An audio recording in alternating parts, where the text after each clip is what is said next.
Hey guys, welcome to PM Pathshala. Guys, आज हम लेकर आए हैं विजन आईएएस की मंथली करंट अफेयर मैगजीन मई 2024 की, जिसमें आज हम सबसे इम्पोर्टेंट पार्ट देखने जा रहे हैं, स्कीम्स इन न्यूज़।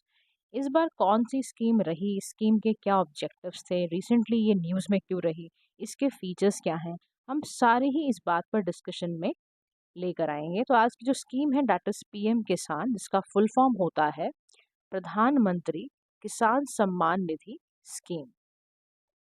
देखो, रिसेंटली ये न्यूज़ में इसलिए रही क्योंकि पता चला कि 1.1 लाख फार्मर्स ने वॉलंटरली बेनिफिट जो प्रधानमंत्री सम्मान निधि के हैं वो त्याग दिए हैं, छोड़ दिए हैं, गिवन अप कर दिया है। ऐसा क्यों है, सारी बातों को ध्यान से समझते हैं। देखो, सबसे पहले समझो जो पीएम किसान स्कीम है ना, इसका मेन मकसद क्या था। देखो, इसका मेन मकसद था to supplement the financial needs of all eligible land holding farmers. यानी कि जो जो फार्मर्स की फैमिलीज लैंड होल्ड करती हैं, उनको फिनेंशियल नीड दी जाएगी। किस किस चीज़ के लिए फिनेंशियल सपोर्ट दिया जाएगा, ताकि उनकी जो क्रॉप है, जो उनकी फसलें हैं, उसका हेल्थ अच्छा रहे, वो अप्रोप्रिएट यील्ड दे पाए, यानी कि आउटपुट दे पाए। समझ रहे हो, जितना अच्छे से अच्छा वो निकाल पाए, उसमें आउटपुट अच्छे से अच्छे फसलें ग्रो करें और उससे बेनिफिट हो। ये सारी चीज़ें कमेंसरेट करने के लिए, एंटिसिपेट फार्म इनकम को और डोमेस्टिक नीड उनकी कितनी है, उसके अकॉर्डिंग उनकी कितने पैसे की उनको ज़रूरत पड़ती है। पीएम किसान सम्मान निधि स्कीम यही करना चाहती है कि उन सभी लैंड होल्डिंग फार्मर फैमिलीज को फिनेंशियल नीड के लिए सप्लीमेंट उनको दिए जाए। अब जो ये स्कीम है, ये किस मिनिस्ट्री के अंडर काम कर रही है? Ministry of agriculture and farmer welfare के अंडर। ये एक स्कीम है जो सीएसएस है, that is central sector scheme है। यानी 100% यहाँ जो पैसा लगता है वो सेंट्रल गवर्नमेंट लगाती है। अब जो भी बेनिफिशियरी होगा उसको, इस स्कीम को अगर वो इस स्कीम में एनरोल हो जाता है, तो उसको क्या बेनिफिट मिलेगा?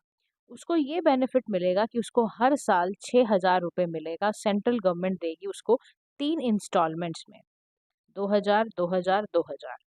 हर चौथे मंथ में एलिजिबल फार्मर को, ये फैमिलीज को ये मिलेगा। हर चौथे मंथ में 2,000 रुपये मिलेंगे। ठीक है, और साल का 6,000 रुपये है। 3 इंस्टॉलमेंट में उसके पास ये पैसा जाएगा। जैसा कि मैंने आपको कहा कि कौन बेनिफिशियरी हैं, कौन इस स्कीम का फ़ायदा उठा सकते हैं, तो वो बेनिफिशियरीज हैं वो सारी लैंड होल्डिंग फार्मर फैमिली, जैसे कि husband, wife, minor children, subject to certain कुछ एक्सक्लूजन जो है वो है। अदरवाइज जितनी भी फार्मर फैमिलीज लैंड होल्ड करती हैं, जिनके पास अपने लैंड हैं, वो इस स्कीम के तहत जुड़ सकते हैं और उनको हर साल 6,000 रुपये की राशि दी जाएगी, 2-2 हज़ार के इक्वल इंस्टॉलमेंट्स में। अब ये कह रहा है कौन से बेनिफिशरीज को इससे दूर रखा जा रहा है। तो हायर इकोनॉमिक स्टेटस वालों को इस स्कीम के तहत नहीं डाला जाएगा। अब इसमें किया क्या जाता है, इसमें करा क्या जाता है स्कीम में? फार्मर की फैमिली कौन कौन सी एक्सक्लूडेड है, पहले वो समझ लो, फिर इसमें करते क्या है वो बता देती हूँ। देखो, farmers and present legislature minister, मान लो कोई फार्मर है, प्रेजेंट वो लेजिस्लेचर मिनिस्ट्री में काम कर रहा है, तो उसको भी ये स्कीम का बेनिफिट नहीं मिलेगा। ऐसा व्यक्ति जो कि income tax last assessment year में दे चुका है, उसको भी फार्मर फैमिली से एक्सक्लूड किया जाएगा।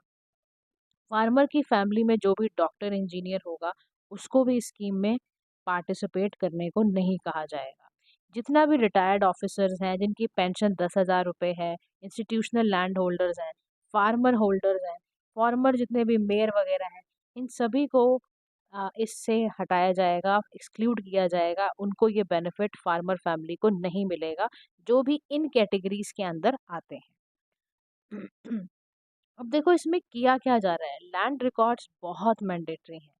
जब भी स्कीम की तहत बात की जा रही है ना, एक्सेप्शन फॉरेस्ट ड्वेलर्स को नॉर्थ ईस्टर्न स्टेट और झारखंड को भले ही दी हुई है, क्योंकि वहाँ का सेपरेट प्रोविजन है लैंड रिकॉर्ड करने का। अदरवाइज दूसरे सभी स्टेट में लैंड रिकॉर्ड्स को मैंडेटरी करा गया है कि इस स्कीम के तहत लैंड रिकॉर्ड जरूर रखने हैं। फिर इसमें ये भी बोला जा रहा है कि बेनिफिशियरी को कैसे आइडेंटिफाई करेंगे। तो कहता है ये रिस्पॉन्सिबिलिटी डाली गई है किसके सर पे? ये central government, state government, UT government, ये इसको देखेंगे। नॉट सेंट्रल गवर्नमेंट, स्टेट और यूटी गवर्नमेंट बेनिफिशरीज को आइडेंटिफाई करेंगी कि बेनिफिशरी है भी या नहीं है। इसी के बाद आता है फैसिलिटी ऑफ किसान क्रेडिट कार्ड्स। पीएम किसान बेनिफिशरीज को एक और फायदा दिया जाएगा, उनको केसीसी दिया जाएगा, किसान क्रेडिट कार्ड। सभी किसान जितने भी पीएम किसान बेनिफिशरीज हैं उनको शॉर्ट टर्म लोन्स, बेसिकली किसान क्रेडिट क्या है, शॉर्ट टर्म लोन है जो क्रॉप और एनिमल फिश की रेयरिंग में मिनिमम में जो उसका मैक्सिमम इंटरेस्ट रेट है वो 4% रहेगा। टाइमली रीपेमेंट में ये काम आपका कर जाएगा, तो उनको शॉर्ट टर्म लोन की तरह केसीसी कार्ड भी दिया गया है।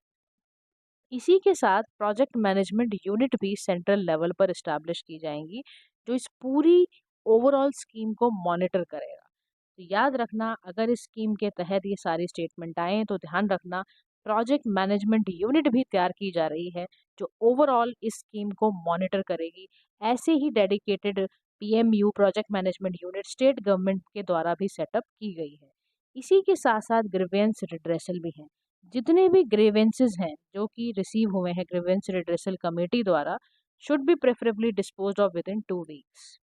क्या बोला जा रहा है कि जितने भी ऐसे ग्रीवेंसेस मिले हैं वो प्रेफरेबली 2 हफ्ते के अंदर अंदर डिस्पोज भी किए जाएंगे। मान लो कोई शिकायत मिली है, शिकायत आई, मान लो इस स्कीम के तहत कोई भी शिकायत कोई बेनिफिशियरी लेकर आया है, उसकी उस शिकायत को 2 हफ्ते के अंदर अंदर खत्म करना होगा।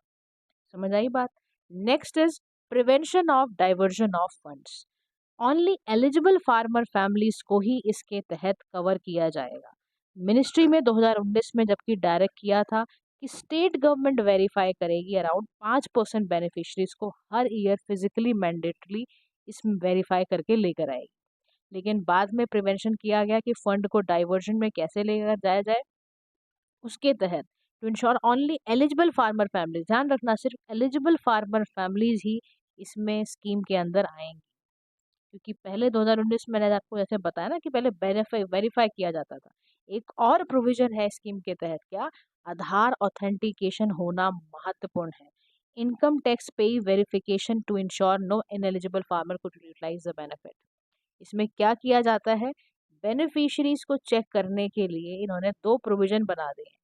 एक तो आधार ऑथेंटिकेशन, एक इनकम टैक्स पे। ये दोनों को चेक करके ही स्कीम के तहत काम किया जाएगा। ठीक है, तो ये सारा का सारा स्कीम का पार्ट था गाइज। मैंने आपको इसीलिए समझाया है कि इसमें कौन कौन से बेनिफिशरीज हैं, कौन कौन से नहीं हैं। आपको इसके तहत पता होना चाहिए कि कौन से बेनिफिशरीज इंक्लूडेड नहीं है और इस स्कीम में कितना फ़ायदा मिलेगा और कौन से किसान क्रेडिट कार्ड का क्या कॉन्सेप्ट है। ये सारा ही इंपॉर्टेंट है। आपको जब भी स्कीम के तहत आप रिवाइज करो, मिनिस्ट्री ध्यान रखना कितने फार्मर्स ने वॉलंटली गिवन अप करा है बेनिफिट्स ऑफ प्रधानमंत्री किसान से। तो ये भी ध्यान रखना, देखो ये एक एक फिगर्स हैं जो बड़ी इंपॉर्टेंट है।